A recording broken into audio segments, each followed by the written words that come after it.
কাজের মধ্যে ছুটি পেয়েছি মাত্র দুদিন, আর এই দুদিন কোথাও একটা ঘুরে আসতে হবে প্ল্যান করলাম। কিন্তু কোথা থেকে ঘুরে আসব?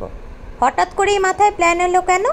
আমরা তো নিউ দীঘা থেকেই ঘুরে আসতে পারি, কিন্তু যেহেতু হঠাৎ করে ঠিক হয়েছে যে নিউ দীঘাতে যাব, সেই জন্য ট্রেনের টিকিট তো পেলাম না, তাই বাসে করেই বেরিয়ে পড়লাম নিউ দীঘা। কিন্তু নিউ দীঘাতে যাব কোথা থেকে, আর কোথা থেকেই বা আমরা বাস পাবো? ধর্মতলা বাস স্ট্যান্ড থেকে প্রচুর সরকারি এবং প্রাইভেট বাস পাওয়া যায় নিউ দীঘাতে যাওয়ার জন্য। আর যদি ঠিক করে কেউ এখন নেটের দুনিয়াতে নেট ঘাটে, তাহলে সেখানে প্রাইভেট বাস আর সরকারি বাস দুটো বাসই ঠিক কখন কোথা থেকে ছাড়ে এবং কতক্ষণের মধ্যেই বা তারা নিউ দীঘাতে পৌঁছে দেয়, সব ডিটেলস কিন্তু ইজিলি অ্যাভেলেবেল আছে। তাই জন্যে নতুন করে আর ইনফরমেশান দিচ্ছি না বা বলছি না যে কি করে বাসে করে নিউ দীঘাতে পৌঁছাতে হয়। বরং চলো তোমাদের সাথে ডিসকাস করি, তোমাদের সাথে বলি যে কেমন ছিল আমাদের দীঘা যাওয়ার এক্সপিরিয়েন্স, কতটা ভালো ছিল আর কতটাই বা খারাপ ছিল। যাই বলো, সকালের এক্সপিরিয়েন্স কিন্তু দারুণ লাগে। বিশেষ করে কলকাতার রাস্তায় তোমরা যদি বাসে করে বা বাইকে করে ট্রাভেল করো, সকালের রাস্তাটা অসাধারণ থাকে। আর আমরা বেরিয়েছিলাম এই 4:30 থেকে 5টার মধ্যে, সেই জন্য সকালের কলকাতাটা কিন্তু খুব ভালোভাবে আমরা এক্সপিরিয়েন্স করতে পেরেছি। আর বাস থেকে রাস্তাটা সত্যি অসাধারণ লাগছিল। এই ভিডিও থেকেই তোমরা নিশ্চয়ই বুঝতে পারছো যে কলকাতার রাস্তাটা ঠিক কেমন হয়। চারদিক বেশ ফাঁকা থাকে, চারদিক গাছে মোড়া থাকে এবং কতটা সুন্দর লাগে দেখতে। হ্যাঁ, গাড়ি ঘোড়া কম থাকে বলে ওই প্রতিদিনের ট্রাফিক জ্যামটা তো পাইনি, সেই জন্য হয়তো আরও বেশি ভালো লেগেছে আমাদের কলকাতাটাকে। সকালবেলা সূর্য উঠছে হালকা করে, হালকা স্নিগ্ধ রোদ, আর তার সাথে সাথে যাওয়ার যে পথটা সেটা কতটা সুন্দর। আর এরকমভাবেই হঠাৎ করেই আমরা যেতে যেতে কোলাঘাট পেরিয়ে চলে গেলাম আমরা মেন নন্দকুমার থেকে দীঘা যাওয়ার রাস্তায়। এই এক্সপ্রেসওয়েটা কিন্তু সত্যি বলতেই হবে খুব সুন্দর, যেমন চওড়া তেমন চারদিক গাছে মোড়া, চারদিকে জমি বাড়ি ক্ষেত ইত্যাদি নানান জিনিস তোমরা কিন্তু দেখতে পাবে, যেটা চট করে আবার আমাদের কলকাতাতে লক্ষ্য করা যায় না, কারণ কলকাতা আমাদের শহর। আর হ্যাঁ, পৌঁছে গেলাম আমরা নিউ দীঘাতে। আমরা কিন্তু একদম প্রপার নিউ দীঘাতেই ছিলাম, সেই জন্য আমরা এখন যে বিচটা তোমাদেরকে দেখাচ্ছি, এটা কিন্তু নিউ দীঘার যে নতুন যে বিচটা হয়েছে সেই বিচ। আমরা 10:30টার মধ্যে পৌঁছে গেছিলাম, সেই জন্য মোটামুটি নিজেরা একদম রেডি হয়ে 11টার মধ্যে বেরিয়ে পড়ি নিউ দীঘাতে স্নানের জন্য, হই হুল্লোড় মজা করার জন্য। আর সব থেকে বড় কথা কি জানো, এবারে নিউ দীঘার বিচে এসে একটা নতুন জিনিস কিন্তু আমরা এক্সপিরিয়েন্স করেছি। হ্যাঁ, তোমরা যেটা ছবিতে দেখছো একদম ঠিক দেখছো। এবারে আমরা তো জানতাম না যে এখানে স্পিড বোট পাবো বা স্পিড বোটের অ্যাডভেঞ্চার আমরা উপভোগ করতে পারবো, সেটা কিন্তু এসে পেয়ে যাই। আর সত্যি এসে অবাক হই যে নিউ দীঘাতে স্পিড বোট চলছে, কারোর মুখে যেটা এতদিন আমরা শুনিনি। এখানে স্পিড বোট চলছে বলে নিজেরা আবার এক্সপেরিয়েন্সটাও কিন্তু শেয়ার করে নিই। জলে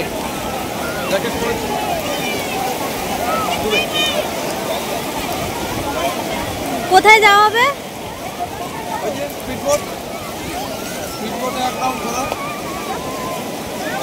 দেখা যাক কেমন হয়।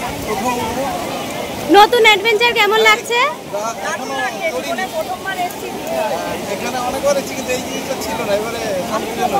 হ্যাঁ, ঠিক যেমন তোমরা শুনলে, সত্যি প্রথমবার এত সুন্দর এক্সপেরিয়েন্স, এত সুন্দর অ্যাডভেঞ্চার যে নিউ দীঘাতে পাবো ভাবতেই পারিনি। কারণ সবার মুখে শুনেছি যে আমরা স্পিড বোট চড়েছি, দারুণ মজা হয়, খুব সুন্দর লাগে, কিন্তু সেটা এত কাছে, হাতের কাছের মধ্যে পেয়ে যাব, সত্যি ভাবতে পারিনি। আনন্দ দারুণ হচ্ছিল। এখন যে তোমরা ভিডিও দেখছো, এটা কিন্তু একদম আমরা স্পিড বোট থেকেই তুলেছি। হ্যাঁ, স্পিড বোটে বসতে প্রথমে একটু ভয় লাগছিল, আশা করি তোমরা বুঝতে পারছো যে কতটা স্পিড হয় একটা স্পিড বোটে, আর সামনে থেকে বসে কতটা ভালো লাগে। এই যে জলের মধ্যে দিয়ে স্পিড বোট যাচ্ছে, সেখান থেকে আমরা এক্সপিরিয়েন্স করতে পারছি স্পিড বোট, হাওয়া, তারপর জলের যে মজাটা, সেটা সত্যি খুব খুব খুব ভালো লাগছিল। আর আমরা কিন্তু শুধু ওই স্পিড বোটে চড়ে থেমে থাকিনি, আর দীঘা এসে স্নান করব না, মজা করব না, আনন্দ করব না, তা তো হতেই পারে না। তাই জন্য আবার স্পিডবোট থেকেই কিন্তু আমরা নেমে পড়ি স্নান করতে, মজা করতে, হই হুল্লোড় করতে সবাই মিলে। নইলে দীঘা আসার মজা কোথায়, আনন্দ কোথায়। তারপরে হোটেল রুমে এসে স্নান করে খেয়ে রেস্ট নিয়ে বেরিয়ে পড়লাম বিশ্ব বাংলা পার্কে। কারণ এখন তো এটাই মেন, বিশ্ব বাংলা পার্কে আসবো, চারিদিকে মানুষজন থাকবে আর রাতের সমুদ্র দেখবো এখানে বসে আনন্দ করে। সত্যি এক আলাদা কিন্তু অনুভূতি, আলাদা এক ভালো লাগা। আর এমনিও জলের সামনে গেলে কিন্তু মন এমনি ভালো হয়ে যায়। কিন্তু এখানে এত মানুষের ঢল, এত জিনিস বিক্রি হচ্ছে, সেইখানে ঘুরতেও কিন্তু খুব ভালো লাগে। এখানে নানান দোকান হয়েছে নতুন দেখলাম, এবং খুব সুন্দরভাবে এইখানে কিন্তু পার্কটা সাজানো হয়েছে। সেখান থেকেই রাতে যতটা পেরেছি ছবি তুলতে পেরেছি, ক্যামেরায় বন্দি করতে পেরেছি রাতের সমুদ্র কেমন লাগে, সেখানে ঢেউ এলে কেমন লাগে। তারপরে সেদিনকার মতন মোটামুটি যেহেতু টায়ার্ড ছিলাম, তাই জন্যে আমরা ভাবলাম যে হোটেল রুমে ফিরে আসি।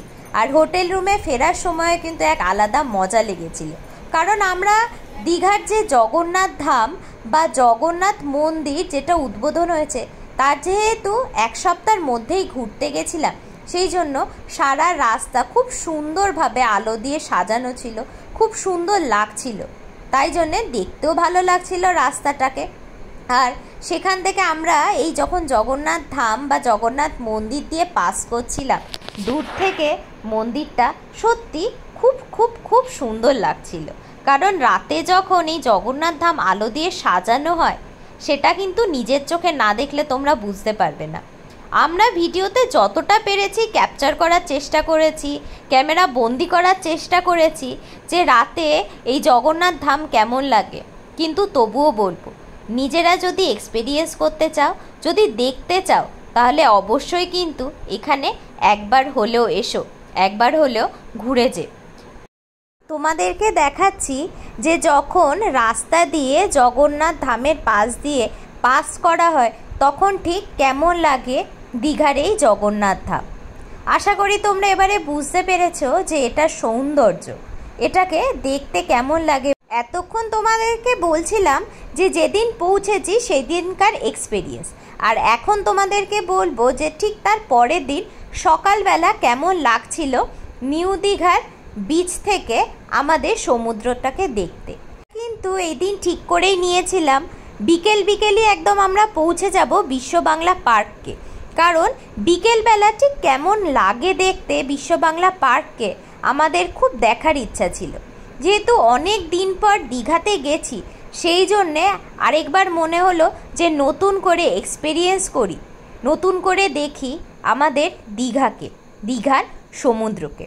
এখন যে দীঘায় যাওয়া মানে শুধু দীঘার সমুদ্র দেখা বা বিশ্ব বাংলা পার্কে খানিকক্ষণ বসে টাইম কাটানো, তা কিন্তু নয়। এখন দীঘাতে প্রচুর জায়গা হয়েছে ঘোরার, যেমন মেরিন বিচ বা মেরিন ড্রাইভ আছে। তার সাথে নতুন ট্যুরিস্ট স্পট হয়েছে দীঘায় জগন্নাথ মন্দির, জগন্নাথ ধাম আছে, আমাদের অমরাবতী পার্ক, বিচিত্রপুর, চন্দনেশ্বর মন্দির, ভূষণ্ডেশ্বর মন্দির ইত্যাদি অনেক কিছু। সেই জন্য যদি হাতে 2 দিন সময় থাকে, 2 রাত 3 দিনের মধ্যে আপনারা এই সকল জায়গাগুলো কিন্তু খুব ভালোভাবে আপনারা ঘুরে দেখতে পারেন। আপনাদের কিন্তু প্রচণ্ড আনন্দ হবে। আমরা এবারে যেহেতু ভেবেছিলাম শুধুমাত্র সমুদ্র দেখব, একটু আনন্দ করব, সেই জন্য সব জায়গা ঠিক ভালোভাবে ঘুরে দেখতে পারিনি, কিন্তু তবুও যতটা পেরেছি ঘুরে দেখতে পেরেছি। আর আমাদের এই চ্যানেলে আপনারা কিন্তু সেই চন্দনেশ্বর মন্দির, ভূষণ্ডেশ্বর মন্দিরের সকল কিছু দেখতে পাবেন, আর সব ইনফরমেশনও সেখান থেকে পেয়ে যাবেন।